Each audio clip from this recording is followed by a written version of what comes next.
Donc, pour envoyer les courriels, puis pour développer, si on veut, une séquence de courriels euh, automatisée par rapport à une commande, on a deux éléments qu'on doit connaître. On a les gabarits de courriel, puis on a aussi l'élément plan de communication. Donc, ça va être notre séquence.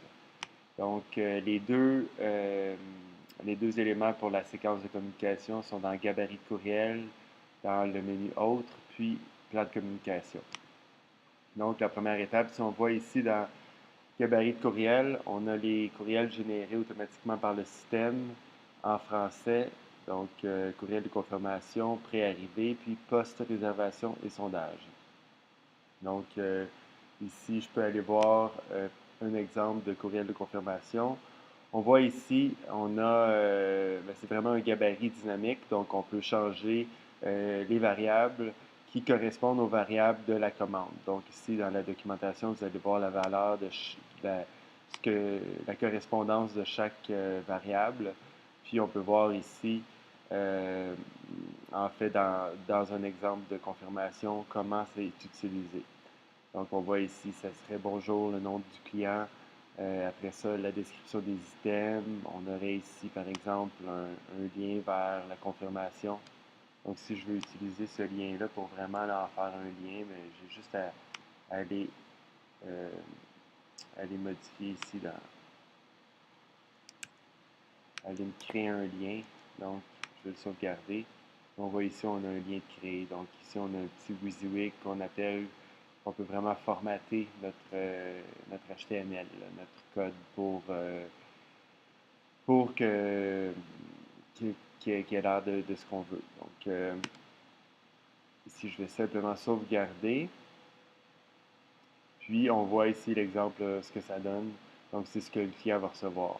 On a aussi des liens pratiques là, dans les gabarits de courriel. On peut voir une prévisualisation du courriel. On peut aussi voir les prévisualisations de courriel pour chaque commande dans une commande elle-même. Donc maintenant, on va aller créer un plan de communication ou le modifier. Mais c'est sûr que par défaut, il y a une séquence qui est créée par le système. Donc la séquence par défaut, on va aller voir qu'est-ce que le système a créé pour nous. Donc, on voit ici la séquence est appliquée globalement pour tous les courriels, toutes les confirmations. Donc, on peut définir ici des règles d'envoi. En ce moment, on a trois gabarits de courriel. On a le courriel de confirmation, le courriel de préarrivée, puis le courriel post-réservation et sondage. Mais ici, le système a créé les trois règles pour la séquence par défaut dans le système. Donc, ici, on voit la première règle, le type de règle, c'est lors de la confirmation. Donc, c'est un courriel qui est envoyé avec un 0 jour de décalage de la confirmation. Donc, vraiment, quand c'est confirmé, il y a un courriel qui est envoyé, qui est le courriel de confirmation qui est utilisé, le gabarit de courriel de confirmation qui est utilisé. Après, le deuxième courriel qui est envoyé, on voit ici le type de courriel, le type de règle, c'est avant l'arrivée du client. Nombre de jours de décalage 2, donc ça veut dire que 2 jours avant l'arrivée du client, il y a le courriel qui va être envoyé automatiquement en utilisant le gabarit courriel pré-arrivé. Donc vous pouvez aller voir dans vos gabarits de courriel, puis changer le courriel pré-arrivé si vous voulez. Donc ça, c'est un rappel qui est envoyé au client 2 jours, on le voit ici, 2 jours avant son arrivée.